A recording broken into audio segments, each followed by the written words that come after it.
You're back on your feet, bud. Look at you. I survived it. I did. He had his first vaccine shot, and boy, did that wipe you out, bud. It was an embarrassing reaction. Like I wasn't sick at all. Like I didn't have a runny nose. I wasn't sneezing or coughing or short of breath or anything. I was just lazy. Oh, we ran the Tuesday live stream without you, and it was so funny how many people were like, "Yeah, I had a friend, same thing. I had a family member out for 4 days." Yeah. And I remember even telling you because I had a buddy who was on his butt for two days after the shot, and I was like, "You should be fine after 2 days." And here we are, what, day 5, and you're like, "I'm still feeling it a bit." Yeah. Yeah. Like I just a little foggy. Like I can't focus on necessarily things long. Like Yeah. I was just watching TV for 6 days straight. Like I just felt like a bum. I don't know. Other than that, how's your week been? It was good. Oh, you know what? Okay, so it got really good last night, and then it got bad. So Oh, people may not know this about me, but I love Jeopardy. Okay, that's one of my my guilty pleasures in a way. I love Jeopardy, love trivia. I'm learning this. I didn't know that. I'm generally like a pretty humble guy. I don't like to brag about my accomplishments or how handsome and smart I am or anything like that. But like Jeopardy, that's one thing that I'm actually like pretty good at. I grew up in the house where Jeopardy was just on all the time. I was never good at it as a kid. I don't think I got a final Jeopardy once in my life. And then a couple of years ago, Netflix started putting Jeopardy episodes on Netflix. And I started watching Jeopardy and I was like, "Oh, I'm like actually pretty good at this." Right? Like I get probably like 40 to 50% of the questions right, That's which I pretty think is good. pretty good, right? It's easy to say because like I'm not buzzing in, I'm not competing with a timer. There's no risk for me just throwing out a guess. I mean, I might get Right. 40% right, but I answer everything. Right. I'm not saying I would be good as a contestant, but as a But you always take your shot. from Yeah. home, I do all right, right? So last night, I know because I think Netflix has like the rights to every Jeopardy episode ever, but they don't just put out the entire 2,000 episodes to watch, right? They put them out in like collections every like 5 or 6 weeks. They're like, here's season whatever from 1985 and stuff like this, right? So last night there was a new batch of episodes on Netflix, and I was like really excited. And when my wife came in the room and she was like, "What are you so excited for?" I'm like, "There's new Jeopardy episodes." And she's like, "Well, they're not new. They're just new to Netflix. You've seen them before."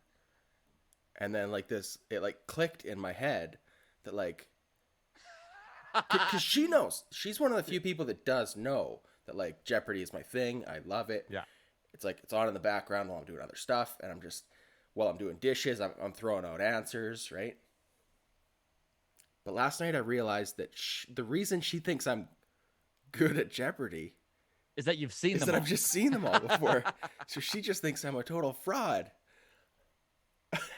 And I it was really hard for me to take, and I spent probably 45 minutes trying to explain to her what I'm explaining to you now. Right. My memory's not that good. Yeah. So it's really hard to take. And then of course the first episode we watched, I got maybe 3 questions in the first half and then like 2 or 3 in the last half, and I'm like, "See? I must not have seen this one before." I don't know.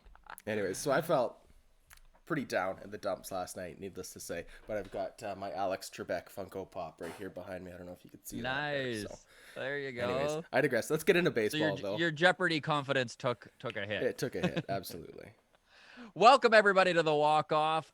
Thank you so much for joining us. We've got a great guest today. Actually, we interviewed him a couple weeks ago. Fitz Stadler. He's a big 6'9" righty in the bullpen for the New Hampshire Fisher Cats, part of the Toronto Blue Jays organization. Really great chat with him. He gets into the mechanics of pitching when you're 6'9". He talks about how deadly this Fisher Cats team really is in the grand scheme of affiliates. Mm-hmm. And of course, he kind of goes over how the whole shutdown and pandemic treated him. Great interview, great kid. We'll get to that in about 30 minutes here. Of course, every guest here on the walk-off brought to you by YourRate.ca. Darren Brown, the mortgage broker. He is there to help you out. He has helped my brothers, actually. Got them into a couple houses. My dad, he's done his mortgage for. So if you're looking to get into a mortgage for your first time or even just renew your current mortgage, this is the way to go about doing it, YourRate.ca. We'll get our socials out there before we get into the last couple series with the Blue Jays here. You can follow us on Twitter at Walk Off Podcast and the Walk Off Podcast on Instagram, of course. YouTube, the Walk Off Podcast. You can kind of go through the channel if you're looking for Blue Jays content, all sorts of juicy pieces in there. Of course, subscribe and like, always appreciated. All right, my man. 31-29 is the Blue Jays record. We're 60 games into the season. Of course, the 60-game season last year, they finished 32-28. So we're a little bit down from where this team was last year.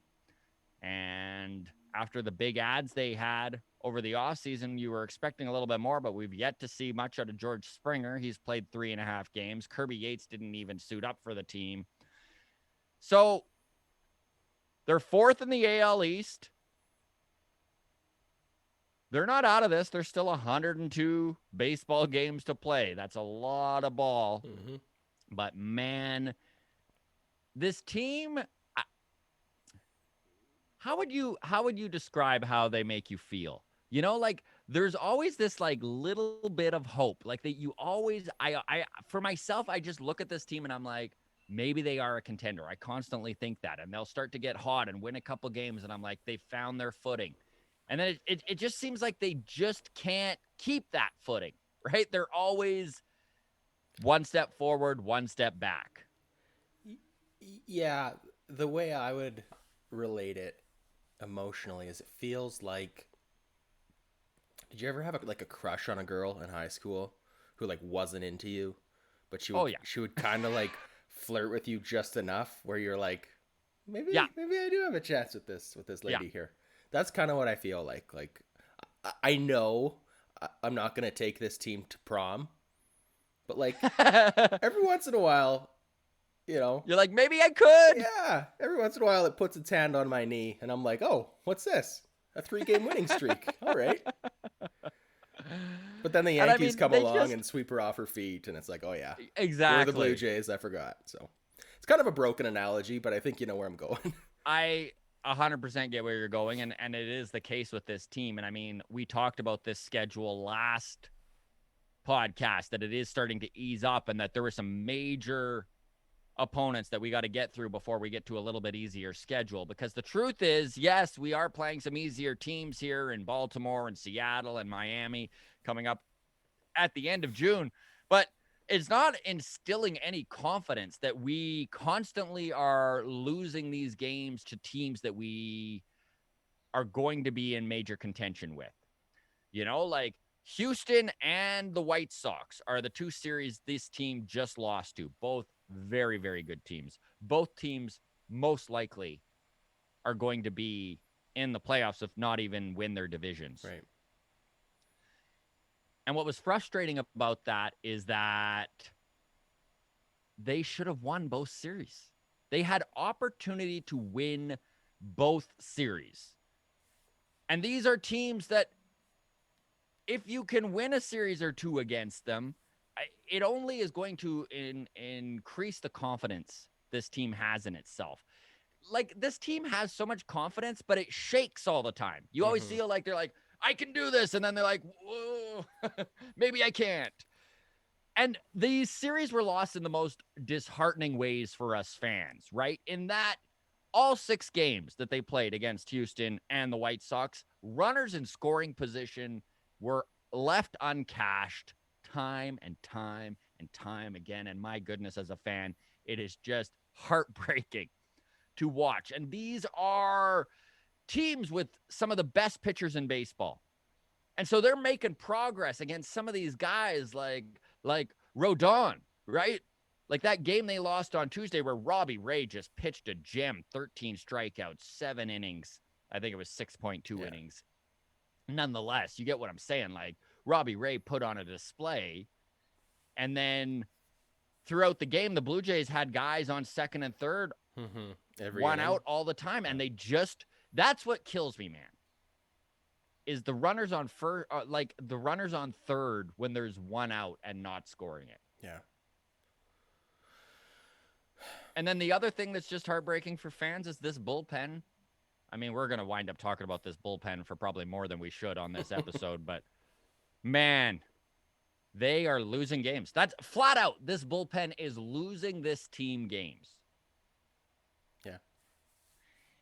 And it's really hard to blame anyone for this. Yeah. You know, like we were kind of getting into this a little before we hit the record button. Charlie Montoyo has taken a lot of crap from fans for the way he's managed this bullpen over the last 2 weeks, over the last month. And yes, he has made some questionable decisions. I mean, Adam, you and I can't sit here and defend him that much because we have both texted each other back and forth during games being like, what is he doing? Why is he doing this? That said, here I am about to defend Charlie Montoyo. Like, Tyler Chatwood pitched a clean inning on Wednesday, and Blue Jay fans everywhere were shocked. Like, this is where we're at. Like, Tyler Chatwood went so far down the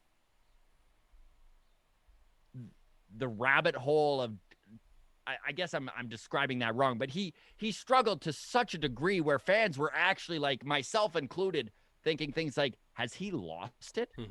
Like, is he done? Yeah. And then you start thinking like the sticky stuff, right? And they're starting to crack down on that. And you're like, was he just using sticky stuff? Like his spin rate went down a little and you start questioning that. And then all of a sudden he pitches a great inning. But this is where this bullpen's at. Joel Payamps pitched the 8th inning yesterday. Joel Payamps is pitching some of the highest leverage situations for this team. Do you want me to go down the list of who we've got in the bullpen right now? Let's do it. Absolutely. Tim Meza pitched a 9th inning. Buddy, like Carl Edwards Jr. is being asked to get out. Like, this is not a good bullpen right now. But yes, please, go down the list. Well, first let's start with the guys on the IL right now. So we have Kirby Yates on IL 60. David Phelps, IL 60. Julian Merriweather, who looked awesome the first week or two of the season. IL 60. These are 3 guys before you go on. Yeah. These are 3 guys that if you were to put in this bullpen are the top 3 of the 4 top guys in there. And any bullpen loses their top 3 or 4 guys in the bullpen, it is going to be a major hit. Anyways, go on. On top of that, we've got Ryan Baraki on the IL 10, Travis Bergen, IL 10, AJ Cole, IL 10. Here's who we've got left. Trent Thornton, Jordan Romano, Tim Meza, Chatwood, Payamps, Dolis, Castro, Edwards Jr., and Jeremy Beasley. And if you're wondering, who are these guys exactly? 4 of those dudes in Beasley, Payamps. What are, Edwards and Castro. And Castro were not even on the radar in spring training. They were afterthoughts. These are guys that were picked up off waivers, that have been put into situations that they shouldn't be in. And this is where it's really frustrating right now as a Blue Jays fan, is you're watching the bullpen blow it, but what do you do? Who do you go to? Yeah, the term that best describes these bullpen pitchers is they're warm bodies. Yes. That's all it is. We just ham and eggers, baby. Yeah. You're right. Like it's frustrating to see some of these guys blowing saves. I mean, we watched Bergen do it 2 weeks ago when Chatwood walked the bases loaded, and I mean, we obviously all remember that heartbreaking loss. But it's like, it's Travis Bergen. Yeah, he had no business. He had no business being in there. Like, absolutely. It's like Carl Edwards Jr. He gave up all those runs, and people are like, "Why are you putting Edwards in there?" But like, look at the list. Yeah. Who are you going to put in? So how do you manage that then? As your Charlie Montoyo? And that's where I wish this talk to go. So, what are the Blue Jays' options currently? So, let's start with internal, because I think we're not going to see this front office make a trade or a move to bolster this rotation and this lineup until July. And I could be wrong, and I almost hope I am. However, I don't see them stepping out and paying a premium for guys that they're going to be able to get for minimal assets. Before we look at fixing the bullpen, can we just take one quick like stock assessment of like the bullpen that we have, the names that we just listed? Which of those names do you feel comfortable with? I think Jordan Romano is lights out. He's been incredible over the last month. If you look at his numbers, he's got under a 1 ERA in the last 4 weeks. He has struggled with control a little, but he has managed to keep that under wraps. So Jordan Romano is our number one guy back there currently. Mm-hmm. And I think that even with, let's say, a Kirby Yates and Merriweather and Phelps in this bullpen, that he's still probably number 2. Right. So Romano, Raphael Dolis is a guy that this is the thing. Montoyo has 2 relievers that he can trust right now, and that's Jordan Romano and Raphael Dolis. And I'm being very generous putting Dolis in there. Absolutely. See, this is the thing is Raphael Dolis is the number 2 guy in this bullpen currently and should be number 5. And if Raphael Dolis is your number 5 guy in the bullpen, you're laughing. Because he does. This is the thing. I wish to see Dolis out there in the 6th inning in a tight situation. Do I wish to see him out there in the 9th in a tight situation? No, I do not. Same with Tim Meza, friend of the show. We both loved him. His story is fantastic. Comes back from Tommy John, makes the team out of nowhere. Lefty in the pen, guy that put up a 0 ERA for the first 5 weeks of the season, and then he ran into some trouble. I'd love to see Tim Meza out there in a low leverage situation in the bottom of the 7th inning. Would I like to see him pitching 9th innings? No, I would not. So if you're just asking me who I keep in the pen right now, I would be totally fine with Romano, Thornton, Dolis, is that it? And Meza. After that, you've lost it on Chatwood. Chatwood's out. Listen, if Chatwood, I mean, we've got no other choices here. So Chatwood continues to get run out there, and you cross your fingers and hope that he finds what was going on in April and the early part of May for him, because he was lights out. He was incredible. But man, the guy straight up lost games for you. Yeah. And I don't mean one. He's lost 2 or 3 that you can put solely on his shoulders. That's tough. All right, so let's fix it now. Let's move on to something good. How do we fix it? You were getting on there before I backtracked you. No, I like that. Internally is really probably what they're going to try to do. So let's talk Nate Pearson for a second here. Okay. This is a guy who's in AAA currently. He is the number 1 pitching prospect in baseball, or at least he was up until the last month, pretty much. That said, the guy has a big arm. He gets big league hitters out with his fastball. He throws 101 miles an hour, and he's got a slightly above average slider. The kid is good. He's struggled with his control. He has been injured all season long. They rushed him back to the majors, and he kind of blew up in the one game. And then rather than let him figure it out in the majors, and I like that they put him in AAA, but that was a mistake. They probably should have started him in AAA and let him push the issue. Like Alec Manoah did. Like Manoah did, right? Where they're just like, well, how can we not bring him up? He's mowing down everyone at AAA. And they've been interesting with Pearson. They're doing a little bit of piggybacking with him. Like the last game, Thomas Hatch started, pitched 2 innings, and then Pearson came on with 3 innings of his own. So his last outing, Nate Pearson pitched 50 pitches, 3 innings, 3 hits, 1 walk, 5 Ks. This is a guy who struggled with injuries last year, didn't get a lot of innings under his belt last year. And maybe it might be best for both his development and for the Blue Jays bullpen to put him back there. Kind of like the Anthopoulos regime did with Aaron Sanchez in 2015. Would I like to see Nate Pearson in the bullpen as a career? No, of course not. Right? Like, of course not. But of the options currently within the organization, Nate Pearson stands out as a guy who could really be dominant at the back end of that bullpen. Thomas Hatch is another guy they're stretching out. They'd like him to be a starter. He was in the bullpen last year. Maybe they need to take a look at doing that again. I don't wish to sacrifice development on these guys to fix this pen. That said, maybe the proper development for this year where we're at with 100 games remaining and these guys dealing with injuries and not pitching a lot of innings last year, maybe the best thing for them is to give them some high leverage situations in the backup end of this bullpen and let them grow as ball players under the stress of that, and then stretch them out over the offseason and give them a go at the rotation in 2022. How are you feeling about that? Like, what? And if not, if you don't like that, what are other internal options? There aren't a lot of others. Well, with Nate, I really don't want to say I've given up on Nate.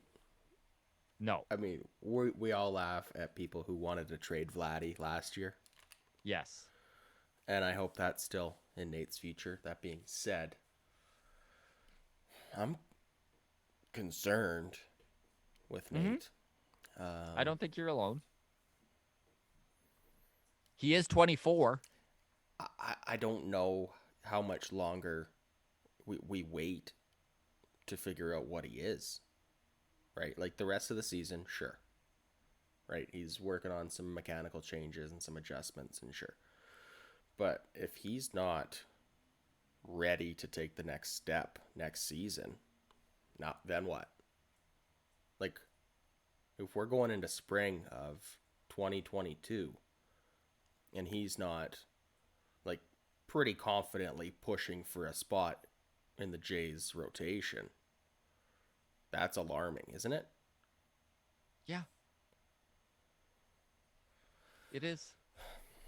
I don't know. Is the bullpen the right answer? Probably. Right? Like it probably is for this year, truly what's best developmentally for him even. And they desperately need someone back there.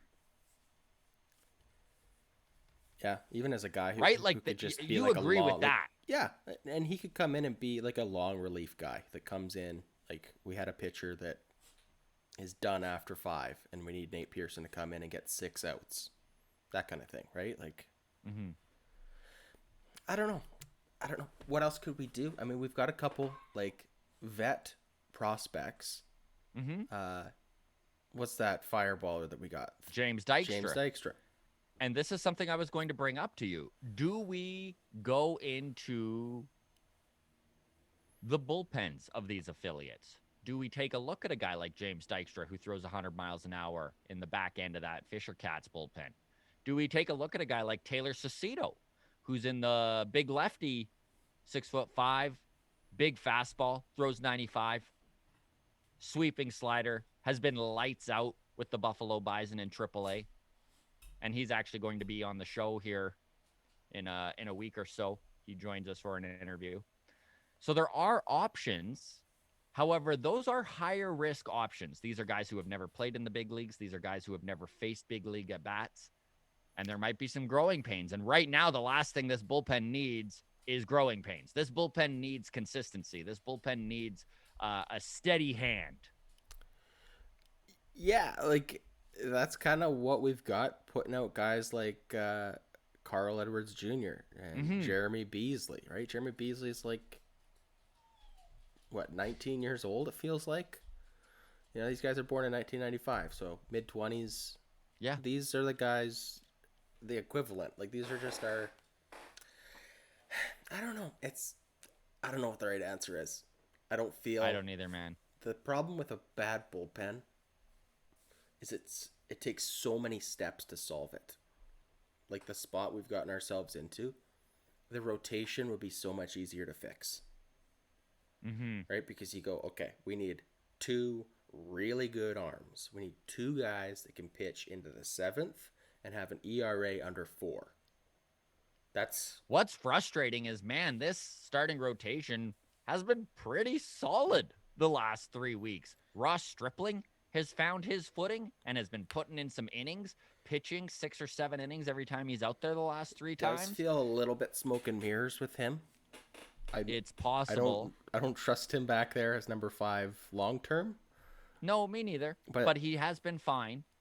But with Ryu, Mats and Ray would be great, like 4 and 5 guys. If we can add a 2 and a 3, and I know we've got Alek Manoah up right now. And he's been decent. So he's had 3 starts. You want to talk about his 3 starts? I mean, 1 amazing start against the Yankees.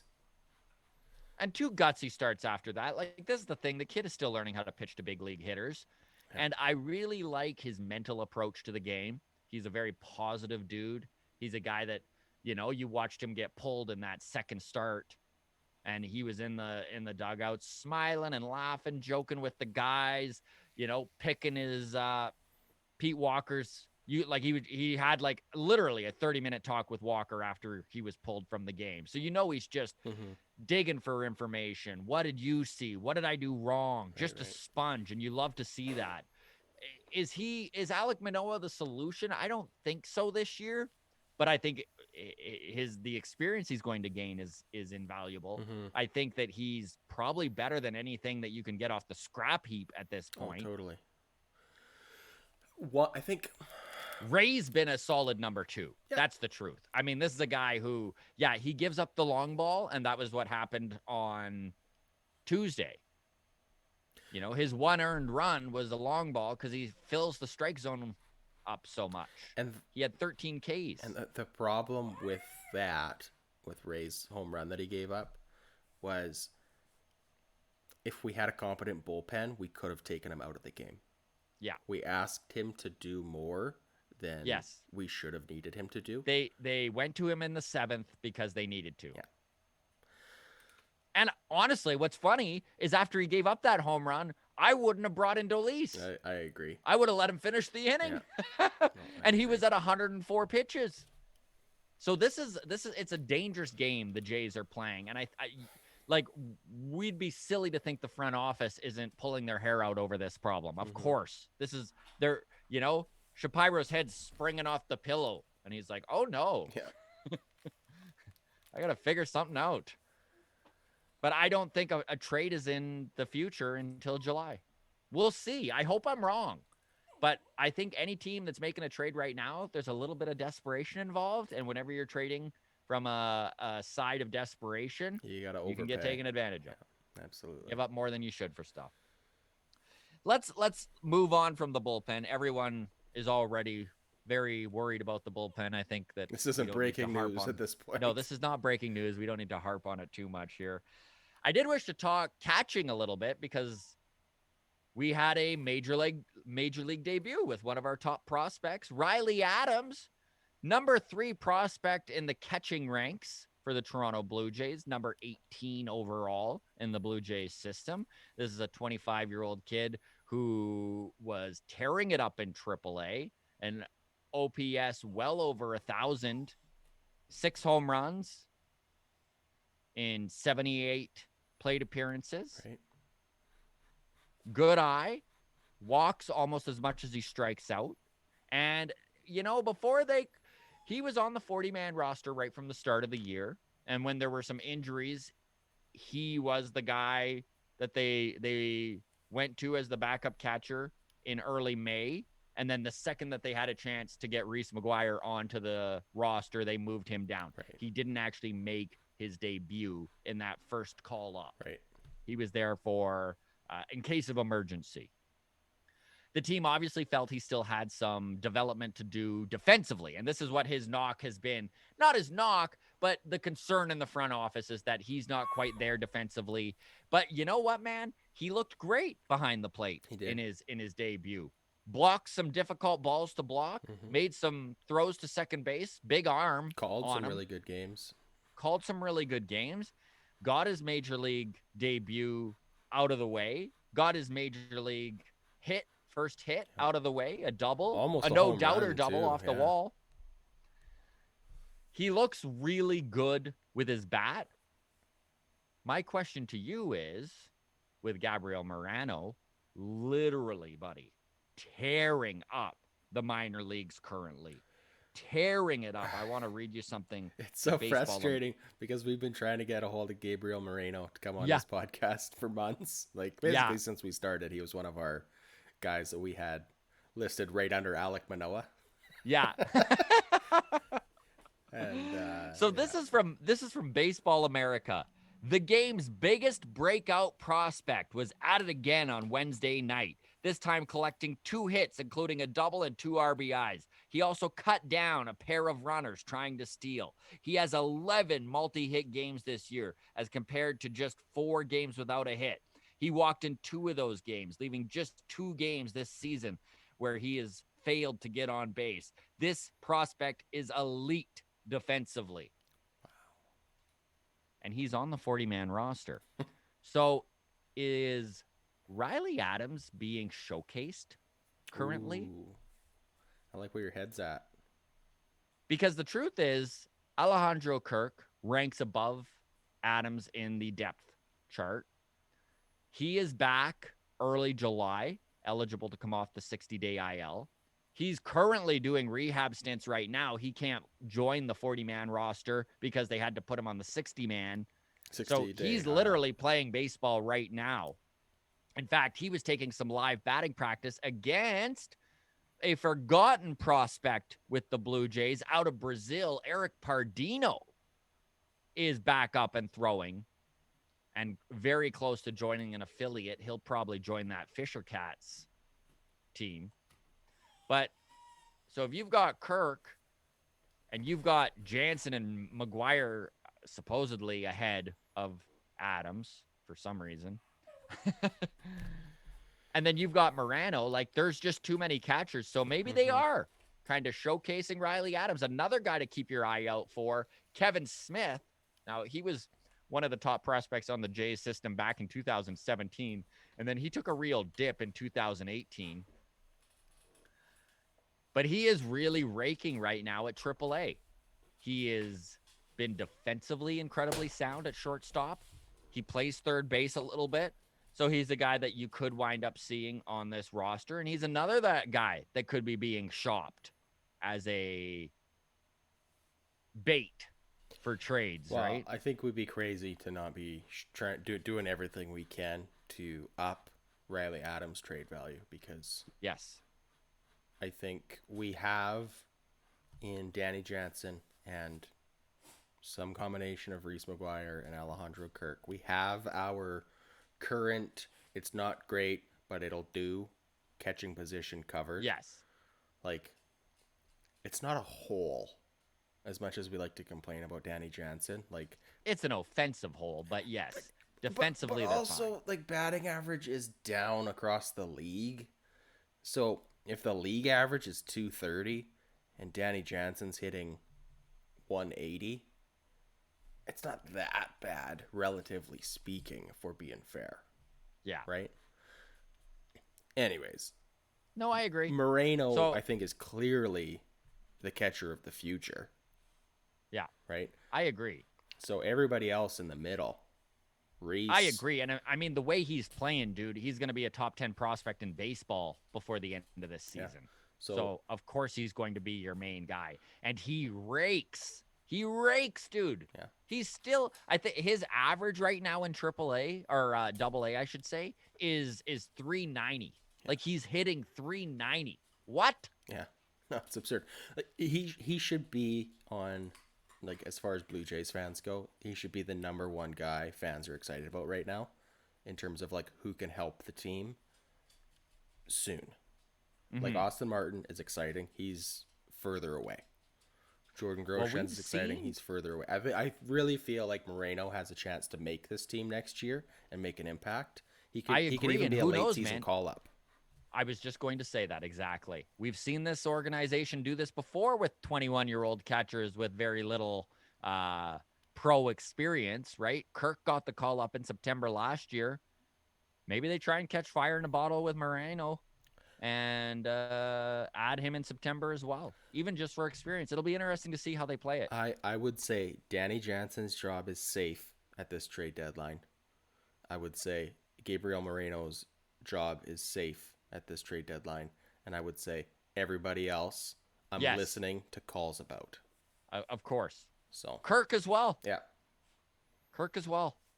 I mean, the price on Kirk would be probably the highest, right? But if that's the price to get a number 2 pitcher is Kirk and somebody, I'm definitely listening to that call. 100%. Agreed.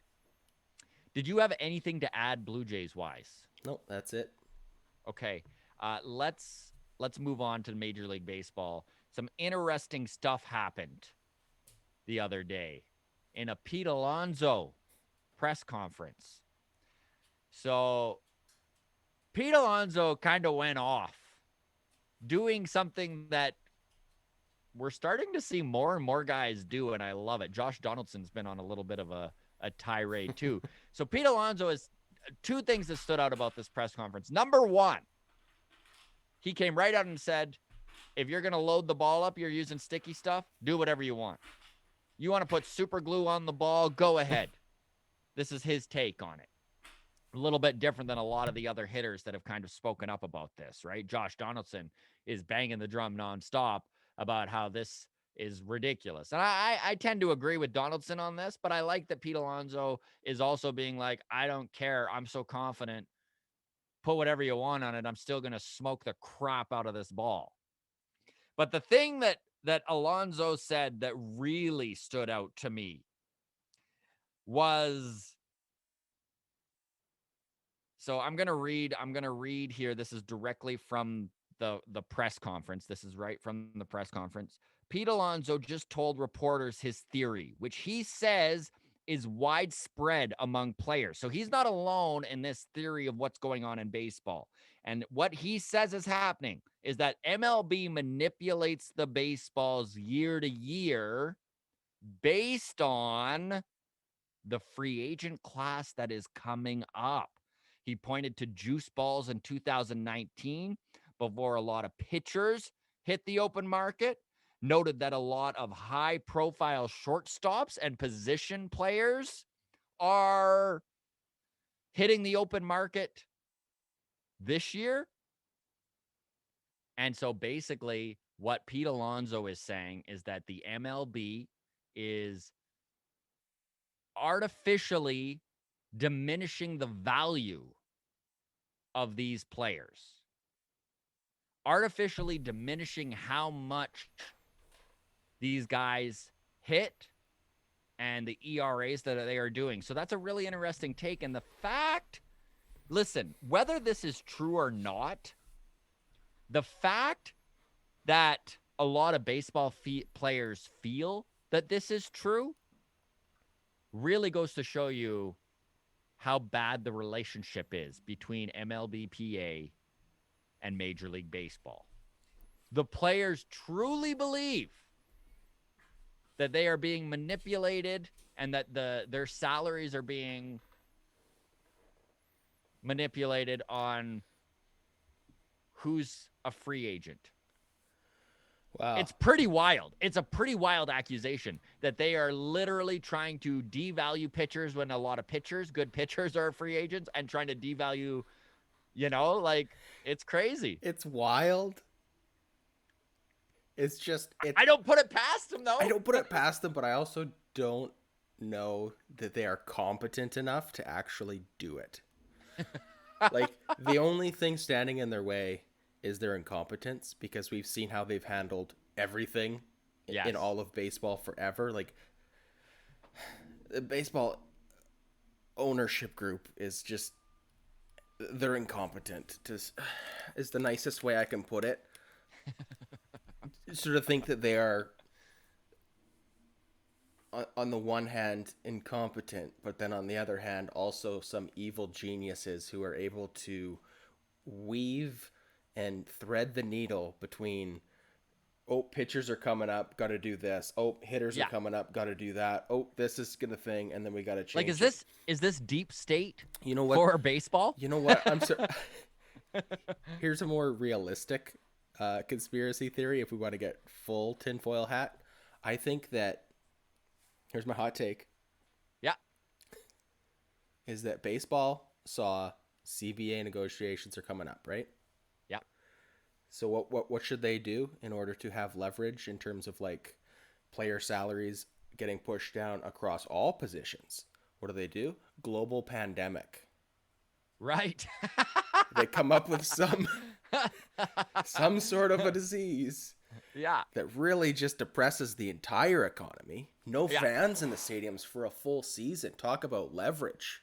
Yeah. Well, we can't pay anybody, guys. Guys, Remember? this pandemic is put in place by Rob Manfred. Exactly. We've come up with it. We figured it out. We've solved it. So Pete Alonso helped me get there, but I don't know. It's fun to kind of talk about, but I don't think the MLB is smart enough to actually pull something that elaborate off. I'm leaning towards your opinion on this too. However, the fact that baseball players think that this is happening, for sure, and that this is a widespread conspiracy amongst the players, it does show you, man, like a strike is coming. It's gonna be like next year's season is in big time danger. Yeah. Well, on a happier note, should we leave? Did you have anything to add there? No, before we go to this? I was just gonna say, based on the fact that like last year it was proven we can still survive on 60 games.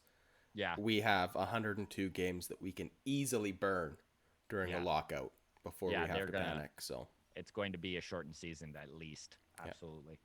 Yeah. Okay, so on a happier note, I did wish to bring up Kevin Pillar, former Toronto Blue Jay, Superman. Of course, he got hit in the face with a 94-mile-an-hour fastball. Anyone who saw the pictures, it was not pretty. His nose blew up, big black eyes. Well, he's back out there playing, and this is pretty darn cool. The bat that he was using when he got hit in the face, and it bled all over, and there's pictures everywhere. You don't need to go too far on social media to not see Kevin Pillar with his bloody bat. Yeah. Has hit 2 home runs with that exact bat since returning, which is very cool. Very cool. All right, everybody. Thank you so much for listening. Always appreciate it. The walk-off community that has been building throughout the last year. It means the world to Adam and I. You can follow us on Twitter at Walk-Off Podcast. Join us on Instagram. Adam runs the Instagram account. That's the Walk-Off Podcast. We do have guests coming up, and feel free. We always get such great questions for our guests from you listeners, and never hesitate to shoot us a message in either Twitter or Instagram when you find out who's coming up. Again, Taylor Cicito, we're going to wind up talking with the Buffalo Bison, big left-handed pitcher. He's at the point where he might even be the next call-up. Who knows? We've got Dara Harris. She is the assistant director for the high performance department of the Toronto Blue Jays coming up. Very cool stuff there. Stubby Clapp, Captain Canada. Very cool. And first base coach for the Philadelphia Phillies. He joins us on Tuesday, which we will be airing the complete interview of Stubby Clapp on the radio show we run every single Tuesday on 365 Sportscast, the radio network. You can download the app to listen to that, or you can just go online. As well, we always do our live streaming of the Blue Jays games every single Tuesday. So many of you join us, and it's so much fun. You can find that live stream on our YouTube page, The Walk Off Podcast. Thanks, everybody. Take care.